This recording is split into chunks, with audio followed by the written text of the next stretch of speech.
என்ன ரங்கசாமி? நாம புடிச்சு வச்சிருந்த பாஷா ஆளுங்கள்லாம் வெளியில வந்துட்டாங்க. எப்படி? இப்ப போலீஸ் பாஷா பக்கம்.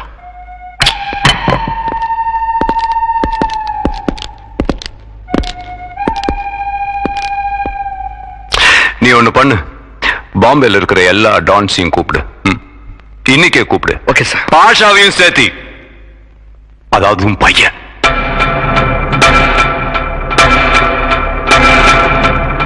இது பாரு பாஷா, வீடு ரெண்டு பட்டா அது பங்காளிக்கு கொண்டாட்டம்னு சொல்லுவாங்க.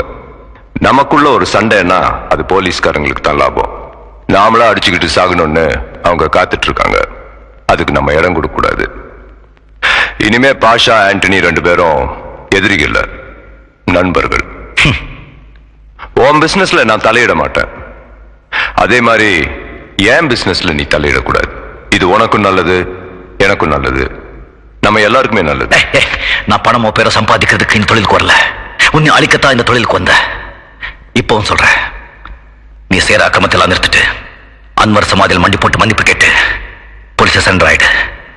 இல்ல கண்மறியா எங்கேயாவது ஓடி போயிடு. நான் உன்னை விட்டுடுறேன். இந்த அரசியல் விளையாட்டுல என்கிட்ட வச்சுக்காத. Look here, நான் உங்களுக்கு எல்லாம் ஒண்ணு சொல்றேன்.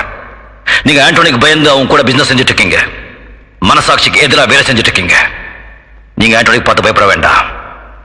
இந்த பாஷா மேல நம்பிக்கை இருந்தா என் கூட வாங்க, நான் காப்பாத்துறேன், ஆண்டவன் காப்பாத்துவான். எல்லாருக்கும் தெரியும்ல, இந்த பாஷா ஒரு தடவை சொன்னா 100 தடவை சொன்ன மாதிரி.